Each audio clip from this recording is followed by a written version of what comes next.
before we get into it, let me say, if you watch my broadcast, in a state of nature, when you move all this stuff away, the modern conveniences, the internet and all this other kind of stuff, when we're just in a state of nature, like some Walking Dead type shit, how do we keep score among men?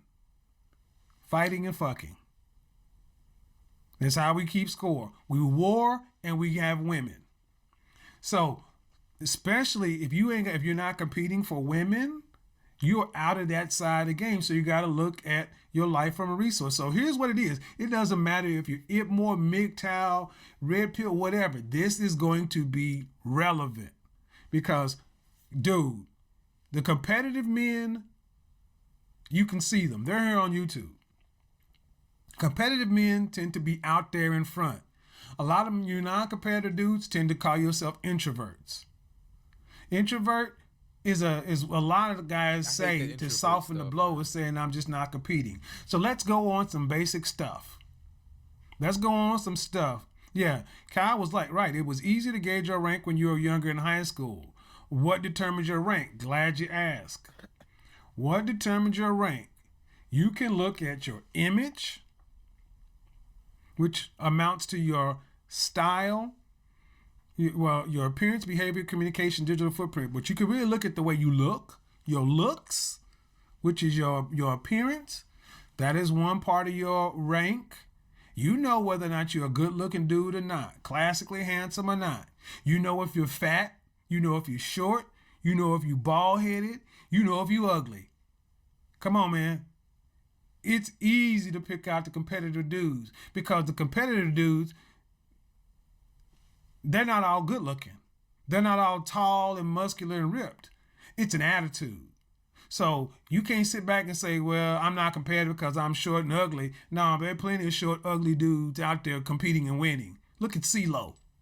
Hey, man, I'm going to pull it out. Like I said, it's going to hurt because I got to jar a lot of you guys into reality. And the reason you're not in reality is because a lot of you guys are just lackadaisical, apathetic, and lack hope because there's nothing to compete for. So we got to look at your looks. And yes, you can do something about your looks or appearance. If you go to Donovan Sharp's Facebook page, you'll see the 312-pound Donovan Sharp and then the 220 pounds of twisted steel Donovan Sharp day. He did it. You can too. All right. Then you have to start looking at your material possessions, like your home, your apartment, your condo, your car, that kind of stuff. This is where if you're driving foreign versus domestic, if you're living now, New York City, homes don't really, you know what it means. When I lived in New York City, I lived in a high-rise building with a doorman, a gym, a laundry, and parking. I was a baller and didn't know it, but that was my standard. I expected to live that way. I didn't live out in Hoboken and commuted. I paid the cost, and I found a way to make that money. Because just like me and Brother Nagone talk about, winning in power is an attitude. So you look at your looks and then your surroundings.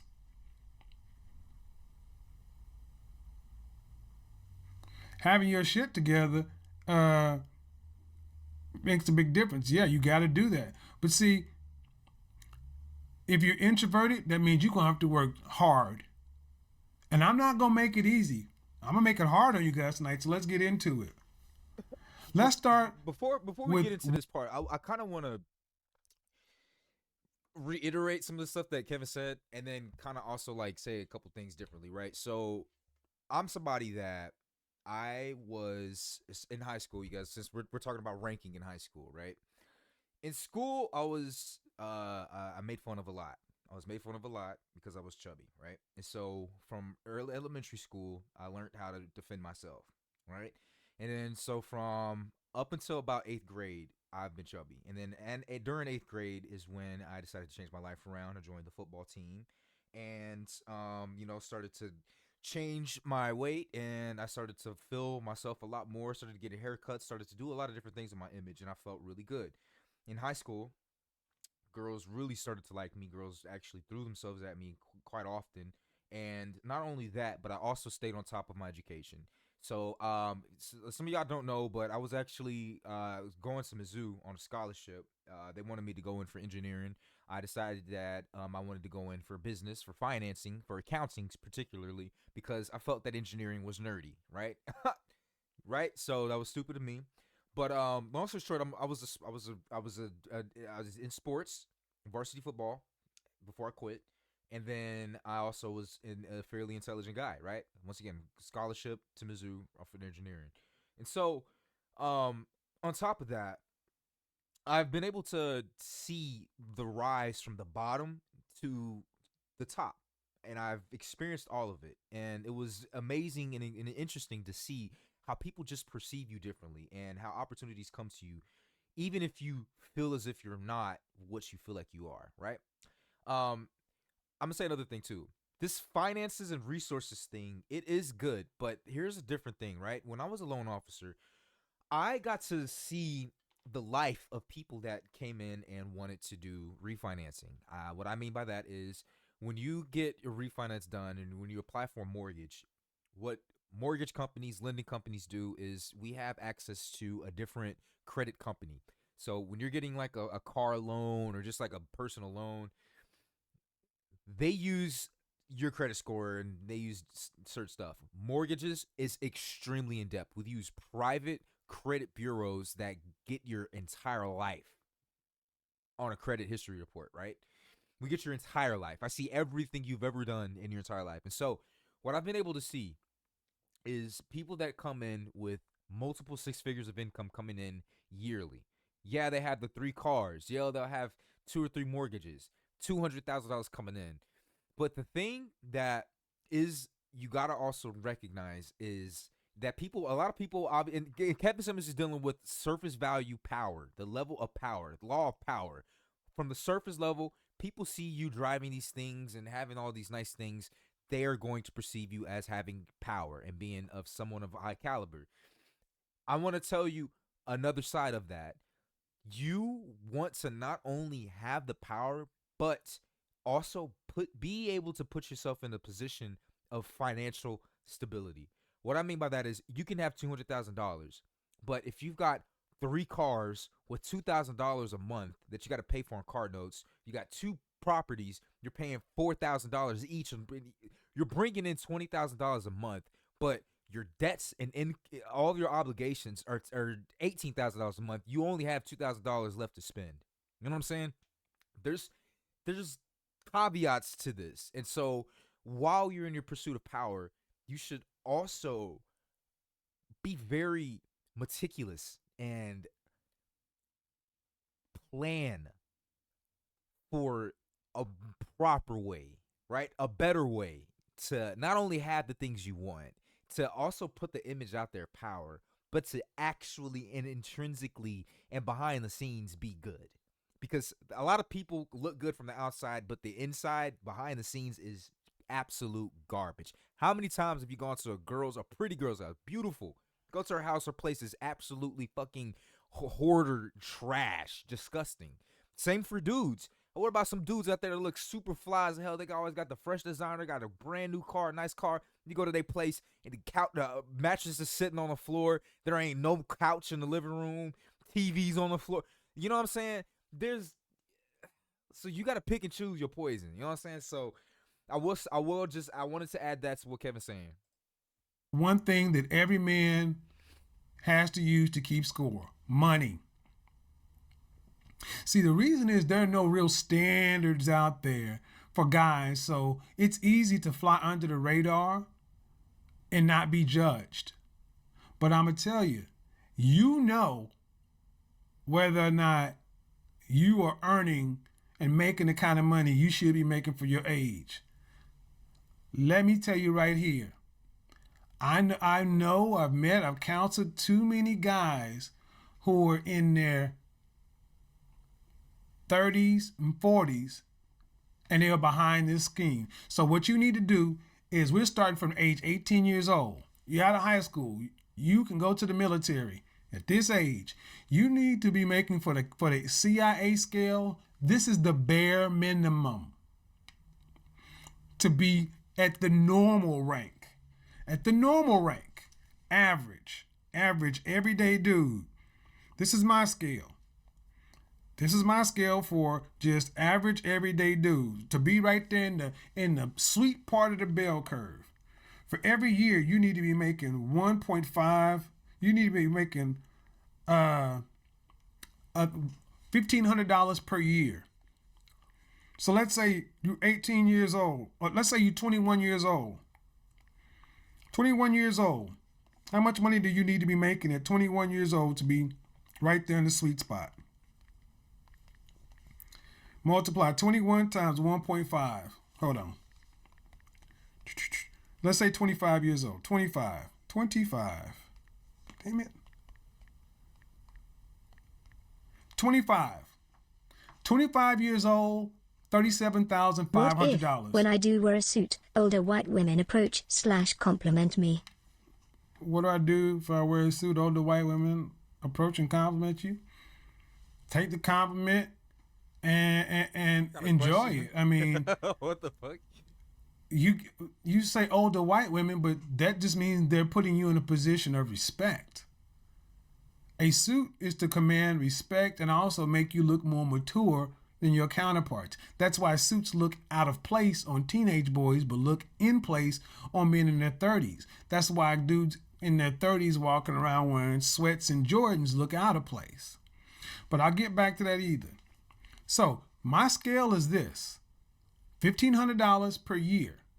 So if you graduated from high school and didn't go to college, you need to get out and your goal needs to be right here. So at 18, what is 1.5 times, what is $1,500 per year? At 18, $27,000 a year.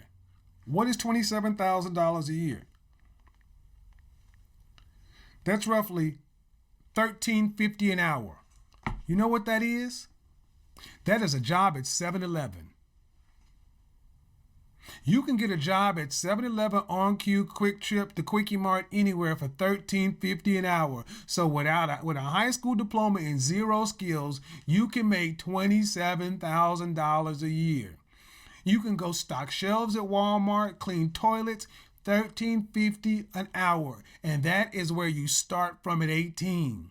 And every year you need to make $1,500 more for a year. So if 19 years old and you ain't making $1,500 more and you only working one job, get your ass back out there, because you need to be working 60 hours per week minimum.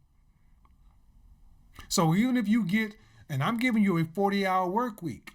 So if you don't have a $13.50 an hour job, you got a minimum wage job, guess what? That means you're going to have to go work at Subway and McDonald's.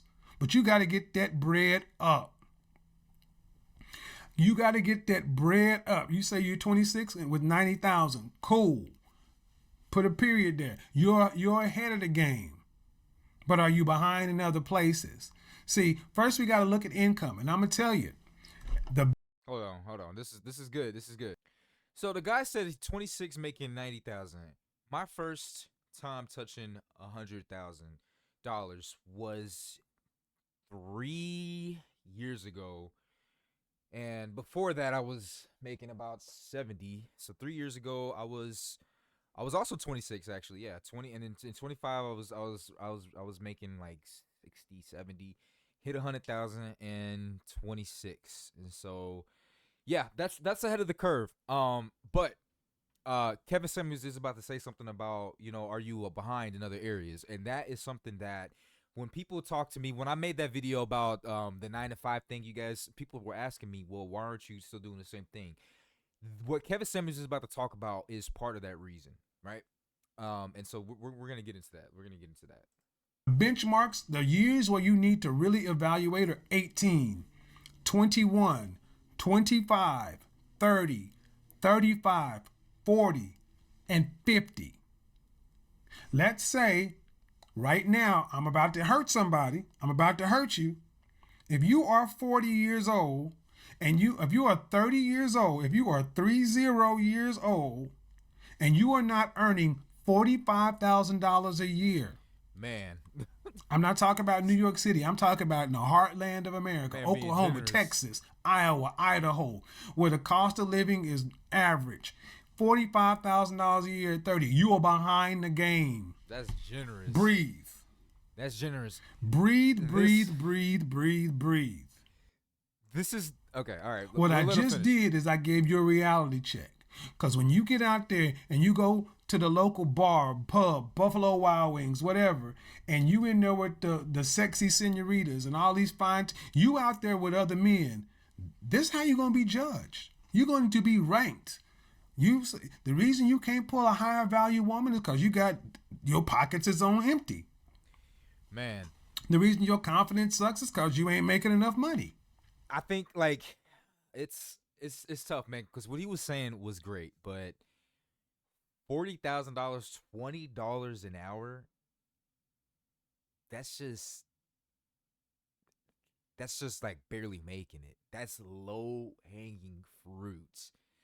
That sounds crazy to some people, but I'm telling you, listen.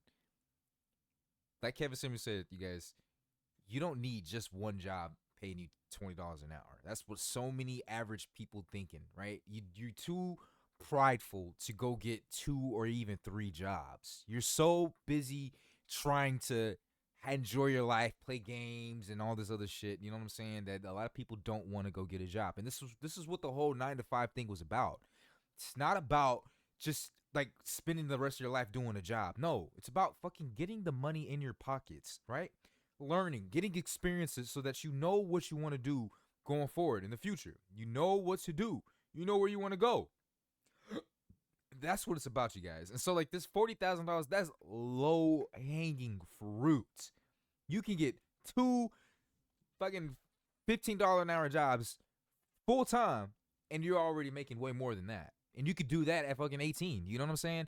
You just gotta have the work ethic. You gotta know what you're doing. You gotta be like moving with a sense of purpose. You know what I'm saying? Myself right here, the reason why I don't work as many jobs, right?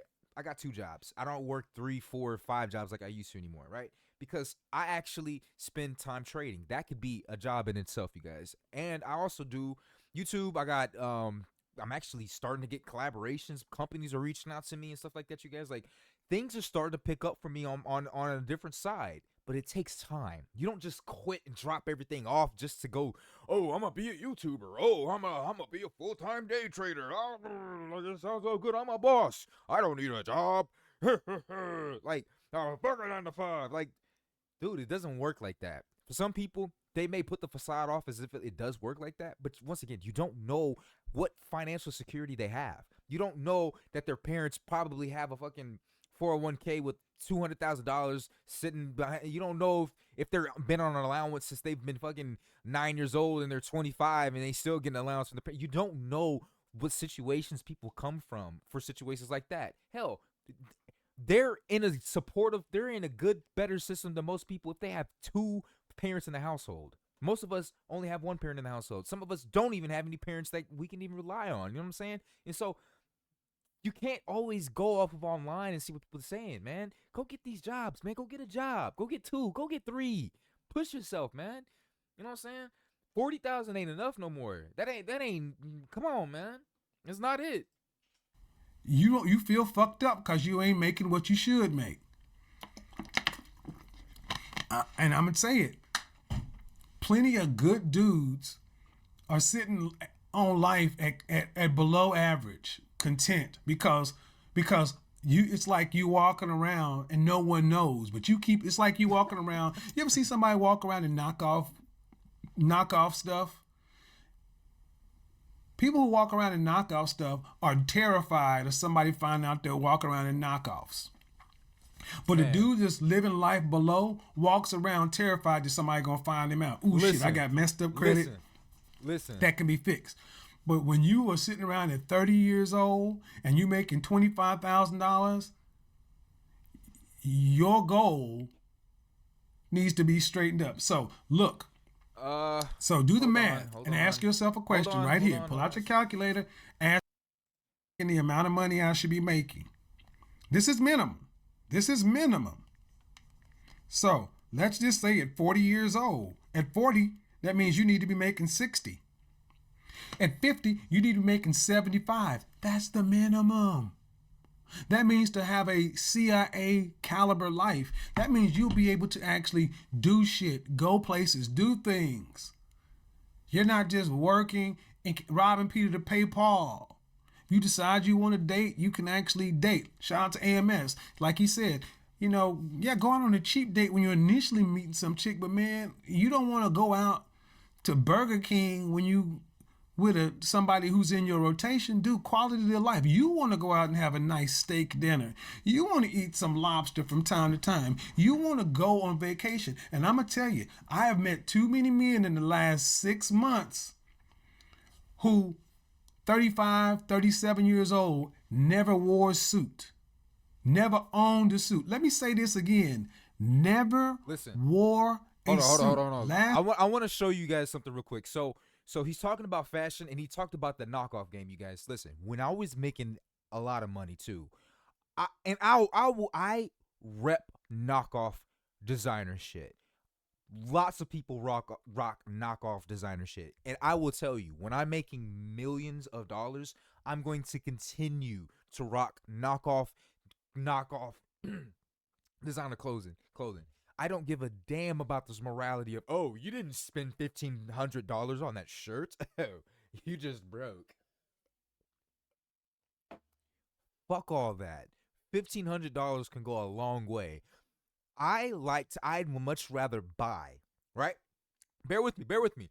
I will much rather buy from the actual workers that make this clothing, right? This shit that these designer clothing brands sell this shit for, it probably costs $10, $20 to make the entire thing, and they upsell it 10, 20 times, you guys.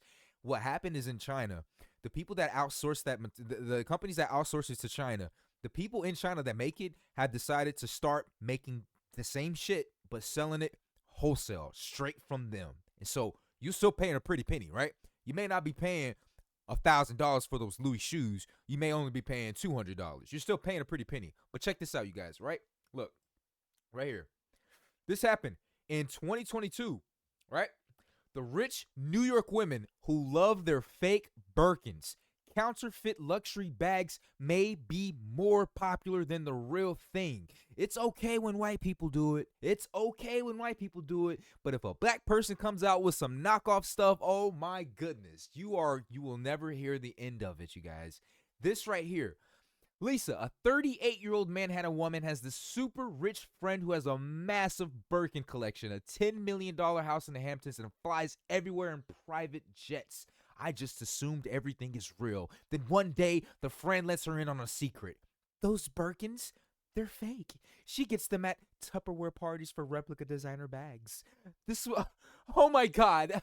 My super rich friend, she has a $10 million home, but guess what? She buys fake Birkins. Oh my God. Listen. What? Why?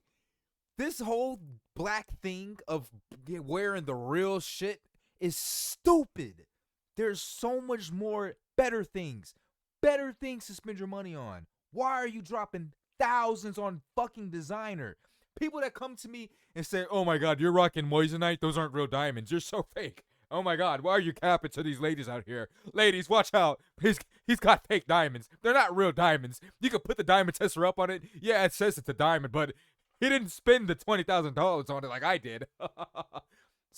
Fucking stupid. Stupid. I don't even we're not even in the same conversation. I don't even give the time of day for those guys, you guys. There's better things to spend your money on. Those motherfuckers spending that kind of money on that shit, bro, do you. But me, I'd much rather invest that into the S&P.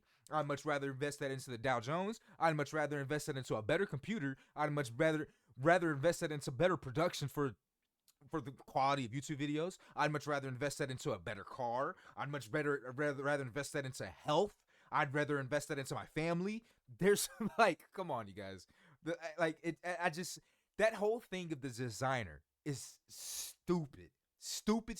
But hey, everyone's got their own vice. If you want to go ahead and spend that $3,000 on that Amiri shirt, where I got to get the exact same Amiri shirt for like $80, go ahead, do your thing. Do you, right?